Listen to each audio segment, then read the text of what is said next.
A couple of weeks ago, when we began our Lenten journey, we began it in the desert. We have considered the temptations which Jesus faced in the desert, and we have considered our own temptations. We have looked at sin, and we have looked at the call to repentance. And more importantly, we have looked to grace as an antidote to sin. Now, there are many things we could say about grace, but perhaps the simplest and yet the most profound is that grace never leads to death.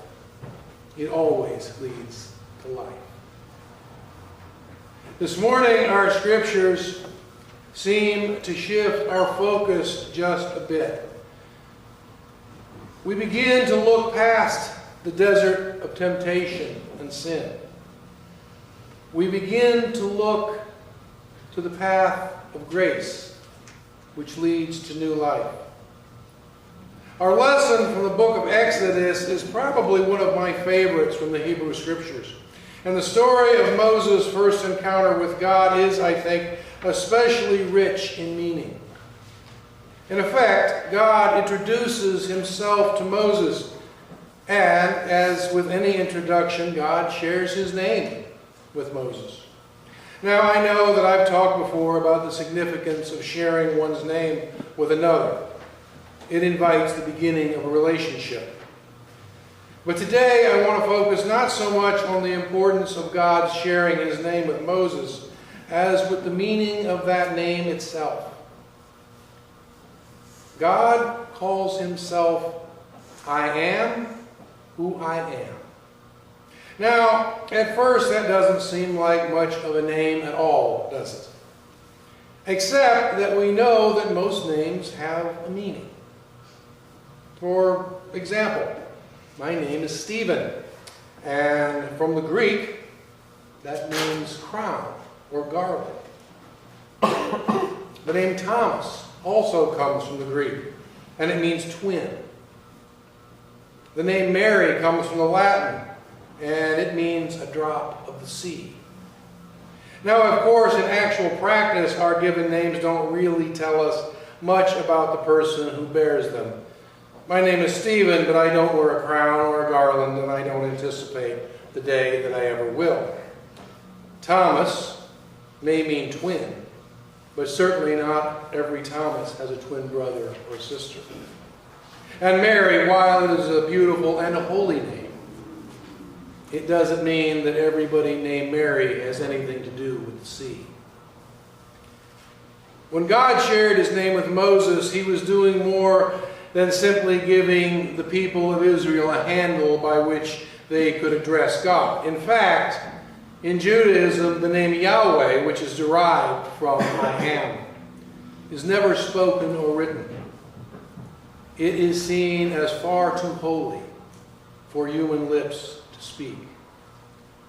No, when God introduced himself to Moses, he was telling Moses, the people of Israel, and us by extension, something about who he is. The name I am refers to pure existence. It tells us that God is the foundation of all existence.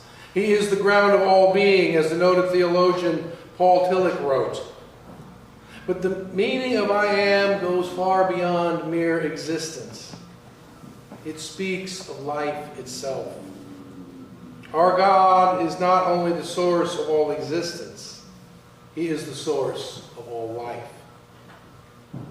Our God is a God of life, and he calls us to share in his life. In our lesson from Paul's first letter to the Corinthians, Paul tells the people that the people of Israel were baptized into Moses through their passage through the sea, from slavery into freedom. The baptism of the Israelites into Moses prefigures for us our own baptism into Christ. As they passed through the waters of the Red Sea and became immersed into the life of God, so are we immersed into the life of Christ through the waters of baptism, into his death and into his resurrection. Baptism is the sacramental sign of God's grace, which initiates and brings us into his life. In our lesson from Luke's Gospel this morning, we hear Jesus' parable of the unproductive fig tree. For 3 years, the farmer had hoped to produce figs from his new tree. And so far, he had no figs to show for his time, his money, or his effort. And he was frustrated. He wanted to cut it down and start over. But his trusted steward begged him for one last chance for the tree. This, my friends, is a parable of grace, of God's pure grace in action. Even after their baptism into Moses, the people of Israel had sinned many times. They had been unfaithful to God many times. Yet God, in his mercy, was always ready to give them one more chance. And one more chance after that, and one more chance after that. We, like them, have been baptized into Christ. Yet we too have sinned. And we have been unfaithful to the baptismal covenant. We have not always loved God above all things, have we? We have not always loved our neighbors as ourselves either, have we? We are sinners. And because we are sinners, we look not to ourselves for help, but to God. We look for the grace of the fig tree, the grace of one more chance.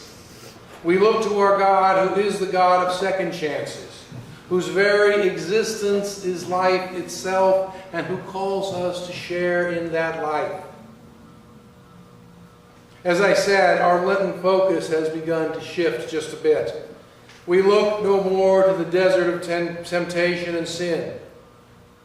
But as we draw nearer to Holy Week, we begin instead to look to the cross of Good Friday, and beyond that, to the empty tomb of Easter Sunday. Because that is where we find not only the fullness of grace, but the fullness of God's purpose for us, new and eternal life. To him who is the giver of all life and of all second chances, be all honor and glory now and forever. Amen.